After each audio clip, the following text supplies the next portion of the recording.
Hello दोस्तों, welcome back to our channel. तो जैसा कि हमने पिछले एपिसोड में देखा था, जहां एक तरफ मिंग टियान अपनी मिंग फैमिली के साथ वापस चला गया था, तो वहीं दूसरी तरफ लिन फेंग ने टाई सोर्ड सेक्ट को एक एंशिएंट गोड लेवल की सोर्ड टेक्निक दे दी थी, जिसे टाई सोर्ड सेक्ट ने भी बहुत ही कड़ी सुरक्षा में रखवा दिया था। जबकि एपिसोड के एंड में हमने देखा था कि मिस जूलियन लिन फेंग के पास आते हुए वहाँ पे उसका शुक्रिया अदा करती है उनके टाई सोर्ड सेक्ट की इतनी ज्यादा मदद करने के लिए। लेकिन शाओटियान ने तो अपने मास्टर की तरफ से उसे वहाँ पे शादी के लिए प्रपोज ही कर दिया था, और यहीं से नेक्स्ट एपिसोड की शुरुआत होती है। तो इस एपिसोड की शुरुआत भी बिल्कुल उसी सीन से होती है, जहां शाओटियान सिर्फ मिस जूलियन के ऊपर ही नहीं रुकता, बल्कि वो वहाँ पे उसकी एक और डिसेबल के मजे लेते हुए कहता है, और मैं तो कहता हूँ कि तुम भी मेरे मास्टर के साथ शादी कर लो। उनकी जितनी ज्यादा बीवियां होंगी उनके लिए उतना ही ज्यादा अच्छा होगा। अब शाओटियान की ये बात सुनकर तो हम देखते हैं कि वो लड़की भी वहाँ पे काफी ज्यादा खुश हो जाती है, और वो जल्दी से आगे बढ़कर वहाँ पे लिन फेंग के पास आते हुए कहती है कि मुझे तो गू फेंग के साथ शादी करने में कोई भी एतराज नहीं है, और वैसे भी भला गू फेंग जैसे एक जीनियस के साथ कौन सी लड़की शादी नहीं करना चाहेगी। अब उस लड़की की ये बात सुनकर तो हम देखते हैं कि बेचारे लिन फेंग का मुंह ही वहाँ पे खुला का खुला रह गया था। उसे वहाँ पे कुछ समझ ही नहीं आ रहा था कि आखिर वो उस लड़की को वहाँ पे क्या जवाब दे। इसलिए लिन फेंग वहाँ पे अपना सर खुजाते हुए उससे कहता है, इस बेवकूफ पंछी की बातों के ऊपर ध्यान मत दो, ये कुछ भी बकवास करता रहता है। और तभी मिस जूलियन भी वहाँ पे आगे बढ़कर उस लड़की को पीछे खींचते हुए कहती है, क्या तुम भूल गई हो कि गू फेंग हमारे टाई सोर्ड सेट का सन ऑफ एंशिएंट गॉड है, तो फिर भला हमारी जैसी मामूली सी लड़कियां सन ऑफ एंशिएंट गॉड के साथ कैसे शादी कर सकती हैं। जिसपे शाओटियान वहाँ पे उन दोनों लड़कियों से कहता है, तुम दोनों खुद को इतना भी ऑर्डिनरी मत समझो, तुम्हारी फैमिली के पास भी तो मिंग टियान जैसा एक इतना ज्यादा टैलेंटेड बच्चा है। और ये कहकर शाओटियान वहाँ पे उनसे रिक्वेस्ट करते हुए कहता है, क्या तुम लोग हमें मिंग टियान के बारे में और ज्यादा जानकारी दे सकती हो, जैसे कि उसकी माँ का क्या नाम है। शाओटियान की ये बात सुनकर हम देखते हैं कि मिस जूलियन भी वहाँ पे स्माइल के साथ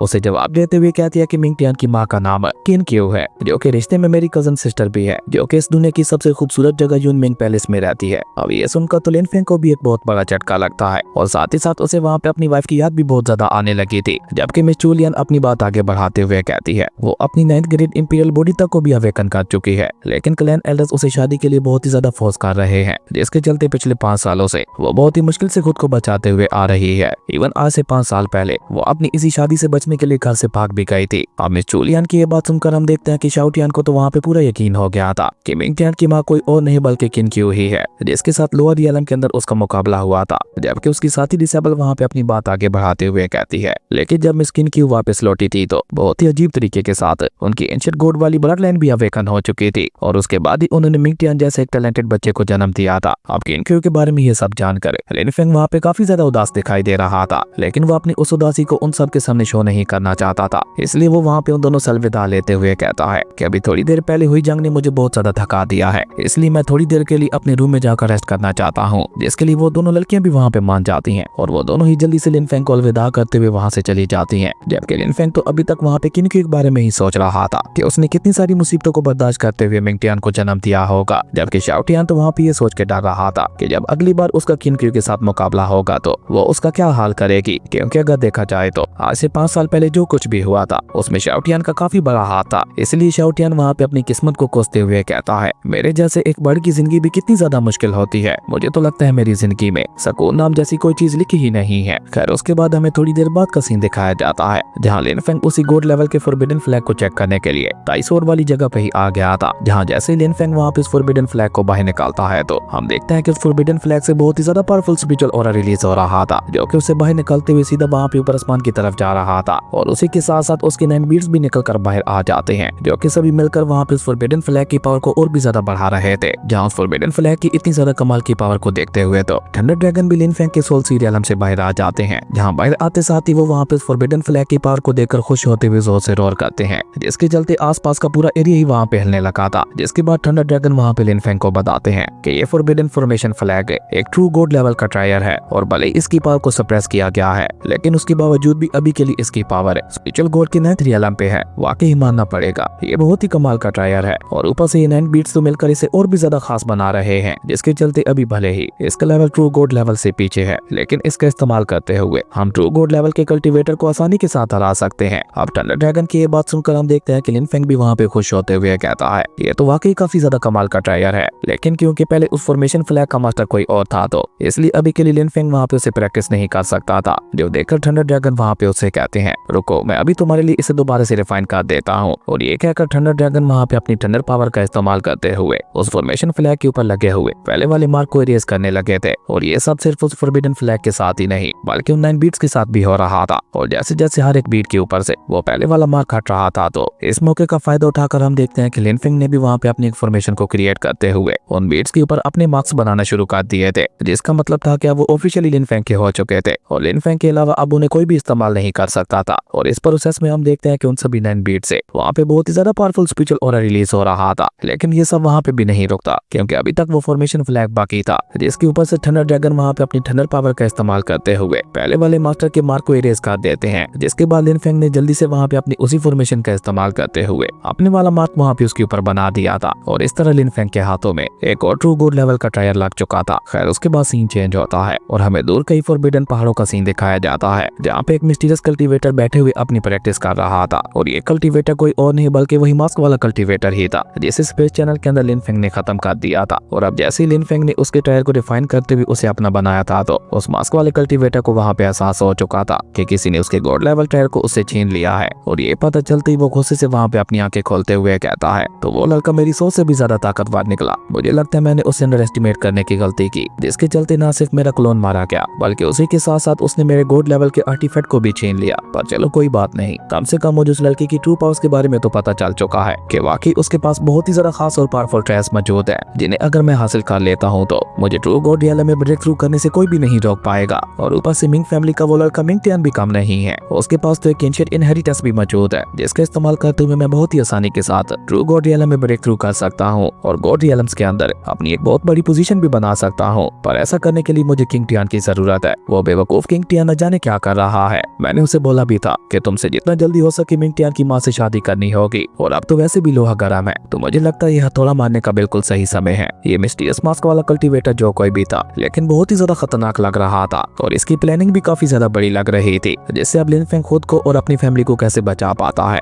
इसका पता तो हमें आने वाले एपिसोड्स में ही चलेगा। खैर उसके बाद सीन चेंज होता है और हमें युनमिंग पैलेस का सीन दिखाया जाता है, जहाँ मिंग टियान भी अपनी ग्रैंडफादर और अपने एंसेस्टर के साथ वहाँ पे पहुंच चुका था, जिसे देखकर तो उसकी दोनों बहनें भी वहाँ पे बहुत ज्यादा खुश हो जाती हैं और वो भी जल्दी से वहाँ पे आगे बढ़ते हुए बहुत ही खुशी के साथ अपनी दोनों बहनों से मिलता है। लेकिन जब मिंग टियान की नजर अपनी माँ के ऊपर पड़ती है तो वो अपनी दोनों बहनों को साइड पर करते हुए सीधा वहाँ पे अपनी माँ की तरफ ही भाग गया था और चिल्लाते हुए वहाँ पे उनसे कहने लगा था, माँ मैंने आपको बहुत ज्यादा मिस किया था। और ये कहकर मिंग टियान वहाँ पे जंप करता हुआ सीधा उनके गले ही लग गया था, जिसपे किन क्यू भी स्माइल करते हुए कहती है, शुक्र है तुम सही सलामत वापस आ गए, मुझे तुम्हारी बहुत ही ज्यादा चिंता हो रही थी। जिसपे मिंग टियान वहाँ पे स्माइल करते हुए अपनी माँ से कहता है कि मैंने वो डिवाइन टायर एंसेस्टर को दे दिया है, जिसका इस्तेमाल करते हुए वो बहुत ही जल्द अपनी पावर्स को दोबारा से रिकवर कर लेंगे और जब हमारे एंसेस्टर की पावर्स रिकवर हो जाएंगी तो आपको शादी करने की भी जरूरत नहीं पड़ेगी। अपने बेटे को वहाँ पे अपने बारे में इतना ज्यादा सोचते हुए देखकर किनक्यू को अपने मन ही मन में अपने बेटे के ऊपर बहुत ज्यादा प्राउड महसूस हो रहा था और वो वहाँ पे स्माइल करते हुए मिंग टियान से कहती है कि तुम्हें भला मेरे लिए इतनी ज्यादा तकलीफ उठाने की क्या जरूरत थी। जिसमें मिंग टियान भी वहाँ पे स्माइल करते हुए अपनी माँ से कहता है, माँ आपके लिए तो मैं कुछ भी कर सकता हूँ। मिंग टियान की ये बात सुनकर उसकी दोनों बहनें भी वहाँ पे उसकी तारीफ करते हुए कहती हैं, ब्रदर मिंग टियान तुम वाकई बहुत ज्यादा कमाल के हो और तुम चिंता मत करो, फ्यूचर में हम दोनों भी मिलकर अपनी माँ का बहुत ज्यादा ख्याल रखेंगी। और ये कहकर उन दोनों ने भी वहाँ पे आगे बढ़ते हुए जल्दी से जाकर अपनी माँ को हक कर लिया था। और ये सब देखकर मिंग टियान के ग्रैंडफादर भी वहाँ पे काफी ज्यादा इमोशनल हो चुके थे। तभी वो आगे बढ़कर वहाँ पे किनक्यू से कहते हैं, तुम्हारे बच्चे तो बहुत ही ज्यादा समझदार हैं, बिल्कुल अपने पिता की तरह। अब जैसे ही किनक्यू वहाँ पे उनके मुंह से ये सुनती है तो वो अपने पिता को ही वहाँ पे एक और लुक देती है, जो देखकर उसके पिता भी वहाँ पे बात को बदलते हुए मिंग टियान से कहते हैं, चलो बच्चे तुम मेरे साथ आओ, मैं फॉरबिडन लैंड के अंदर क्या क्या हुआ था उस बारे में तुमसे सब कुछ जानना चाहता हूँ। जिसमें मिंग टियान भी वहाँ पे एक्साइटेड होते हुए कहता है कि हाँ हाँ जरूर अभी चलते हैं, लेकिन माँ उससे पहले मैं आपको एक और बहुत ही ग्रेट पर्सन के बारे में बताना चाहता हूँ, जिनके साथ हाल ही में मेरी मुलाकात हुई थी, जिनका नाम गू फेंग है। और आप ऐसा समझ लें कि अगर अंकल गू फेंग ना होते तो अब तक शायद मैं फॉरबिडन लैंड के अंदर मारा भी जा चुका होता। और माँ सबसे कमाल की बात तो ये है कि अंकल गू फेंग भी मेरी तरह ना सिर्फ फ्यूनिक्स मास्टर सोल को समन कर सकते हैं, बल्कि उसी के साथ साथ उनके पास गॉड लेवल की सोर्ड मास्टर सोल भी है, जिनका इस्तेमाल करते हुए उन्होंने स्पिरिचुअल गॉड रियलम तक के कल्टीवेटर्स को हरा दिया था और फॉरबिडन लैंड के अंदर एक पूरे डिमोनिक साम्राज्य का खेल खत्म कर दिया था। अब जैसे किनक्यू वहाँ पे अपने बेटे के मुंह से गू फेंग के बारे में सुनती है तो